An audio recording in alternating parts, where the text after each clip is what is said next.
Hi everyone, this is PC with Live Exercise. Today we are addressing the ab wheel extension. For this exercise, you're going to require the ab wheel. I'm here with my friend Rebecca, and before we start, we're going to show you proper body position. If you notice, Rebecca's toes are pointed out. So the first thing we want to be conscious of is pulling the toes in to support the core. Okay? And then as she places her hands on the handle, all right, we want to make sure that the tailbone is going to be tucked in. Think of your pelvis as a bucket. We can pour water out of the front of the bucket or pour water out of the back of the bucket. So for this movement, we want to keep water out of the back of the bucket, supporting her core.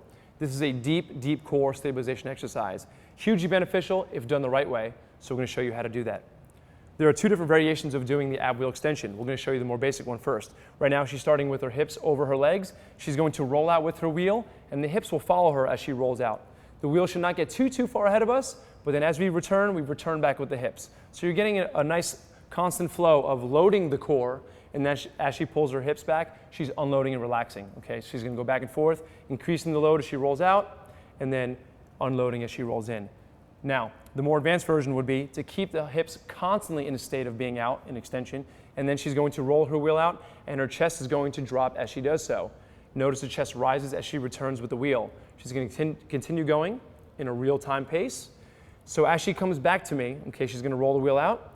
She's pressing her wheel into the ground, and that's what causes the chest to rise. So in this state, the core is always loaded, just in varying degrees, as opposed to being unloaded and loaded. It's always in a state of load, just a matter of how much so, okay?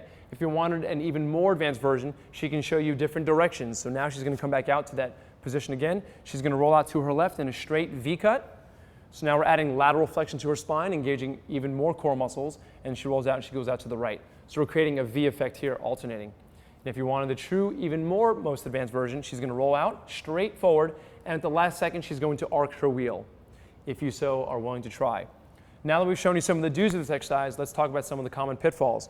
All right, people who generally can't stabilize their core, okay, will tend to excessively arch their back. We call this the bowl of soup syndrome, right? She's going to roll out, and as you can see, she's going to excessively arch her back, okay, and this is bad form. There's a very fine line as to what's beneficial with this exercise and as to what can be harmful. So keeping your tailbone posteriorly tucked, all right, just think of the bucket backward, and that's going to support the core as she rolls out. Okay, that's a common pitfall. Also, people tend to go out too far where they can't support their core. So you only want to roll out as far as you can successfully complete with good form.